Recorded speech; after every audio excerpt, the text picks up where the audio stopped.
ইংরেজি নতুন বছরকে বরণ ও পুরনো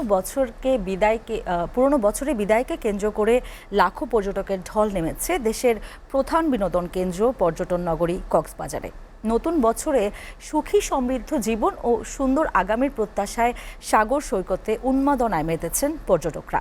মঙ্গলবার রাতে ঘড়ির কাঁটায় 12টা বাজতেই পুরো সৈকত জুড়ে আতশবাজি ও পটকা ফুটানোর আয়োজনে মন কাড়ে সবার, যেখানে একাকার হয়ে আনন্দ উৎসবে যোগ দেন স্থানীয়রাও।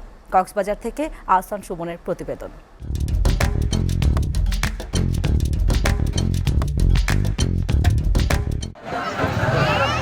বালিয়াড়ির ভালোবাসায় মুগ্ধ হয়ে সৈকতে মনের আলপনায় ইচ্ছে কল্পনার ছবি আঁকছেন ছোট বড় সবাই।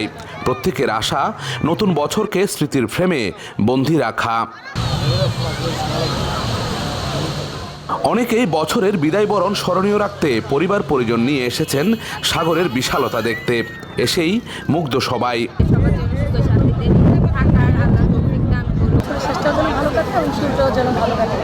সাগর দেখলে তো মন ভালো হয়ে যায়। মানে প্রথম দিনেই কক্সবাজার আসলাম, খুবই ভালো লাগতেছে।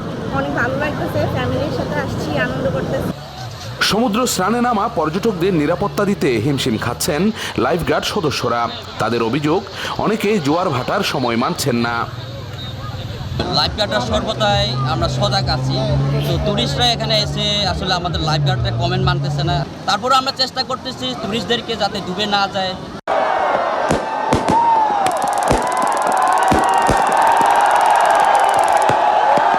এর আগে রাত 12টা বাজার সঙ্গে সঙ্গে আতশবাজির ঝলমল আওয়াজ মুহূর্তেই আলোকিত করে দেয় সাগর পাড়ের আকাশ। সবার মুখে শোনা যায় হ্যাপি নিউ ইয়ার। বঙ্গোপসাগরের তীরে এসে সাগরের বিশালতার মতো সকলের হৃদয়কে ধারণ করে সুখ সমৃদ্ধি এবং সম্প্রীতির প্রত্যাশায় সুন্দর আগামীর বাংলাদেশ চেয়েছেন এখানে বেড়াতে আসা পর্যটকরা।